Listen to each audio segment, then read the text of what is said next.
3 বার একদিনে গাঁতিয়ে ভাত খাচ্ছি।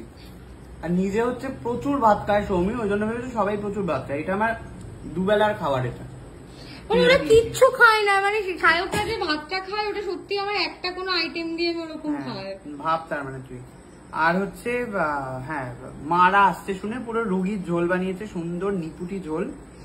হ্যাঁ, পাতলা করে ট্যাল করছে পুরো একেবারে ঝোলটা, কিন্তু টেস্ট হচ্ছে অসাধারণ হয়েছে। Thank you, thank you. খুব ভালো হয়েছে। কাকিমা তোমার কেমন লাগছে? তুমি কি পাতলা খাও না কাকিমার রিচ খায়? আমি জানি না। না কাকিমা পাতলা, কাকিমার তো পছন্দ। ফুটবে তারপরে ওইসব থালাটা ফেলেছিস, তোর মুখে আমি ভেঙে দিব।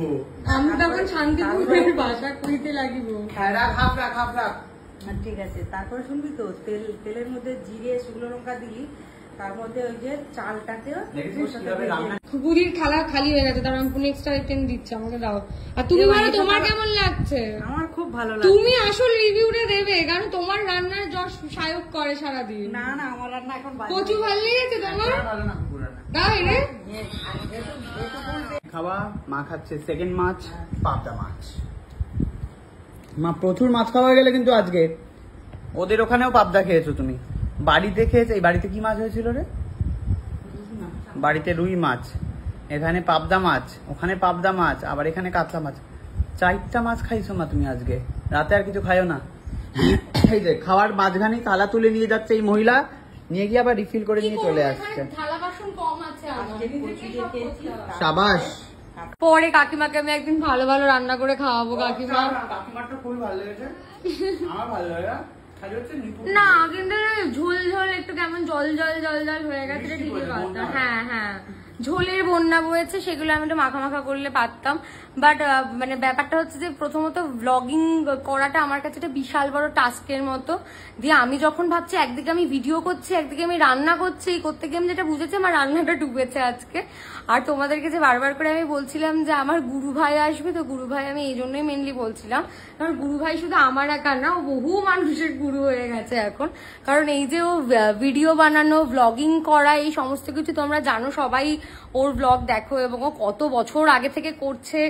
আমি ও আমাকে প্রচন্ড ইন্সপায়ার করতে অলওয়েজ, যাতে আমি মানে ব্লগ করি, কিন্তু আমি লজ্জা পেতাম, আমি করতাম না। আমি বেশ কিছুদিন ধরে ট্রাই করছিলাম, বাট আমি আপলোড করছিলাম না। তখনও ও আমাকে বারবার করে প্রেশার দিয়েছে যে না তুই কর, না তুই ছাড়, তুই আপলোড কর। তা আপলোড করার পরে দেখলাম যে হ্যাঁ, লজ্জাটা অনেকটা কেটে গেছে। এই যে ওরা বেরিয়ে যাচ্ছে, সন্ধে হয়ে গেছে। এই যে চুরি করা মাল পটাপট ব্যাগে পড়ছে। গিয়ে জানাবে আমাকে শান্তিপুরের খাড়কোল বাজার। তবে হ্যাঁ বলছি যে এটা কিন্তু আমরা আলো থাকতে থাকতে তুলেছি, আমরা কিন্তু রাতের অন্ধকারে তুলি। হ্যাঁ একদমই তাই। আর এই যে লেবু গাছটার কথা বলছিলি, সেটা তো শুভর বাবার লাগানো লেবু গাছ, বহু বয়স হয়ে গেছে। আর এখানে একটা এইদিকে একটা দারুণ জিনিস আজকে দেখেছি, তোকে পরে আমি ভিডিও পাঠাবো। বুঝতে পেরেছি, দেখেছি গোসাপ দেখেছি। হ্যাঁ, এখানে ঘুরে বেড়ায়। শুভ আমাকে প্রতিদিন বলে ট্যাবলেটকে ধরে নিয়ে চলে যাবে। আচ্ছা ট্যাবলেট কোথায় পাই যাবে?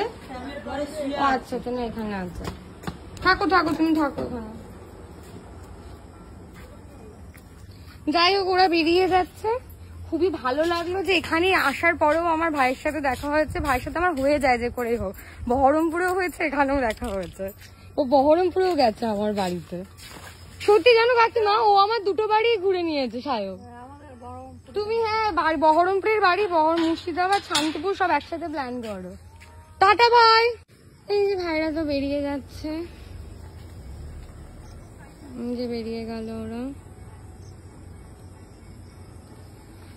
আমি আর কি, আমি এখন শুভর জন্য অপেক্ষা করব। ওরাও চলে গেল, আর পুচকে পাচকারাও খেলতে এসেছিল, ওরাও আজকে চলে গেছে। ট্যাবলেট তো কারোর সাথে খেললোই না। টাটা।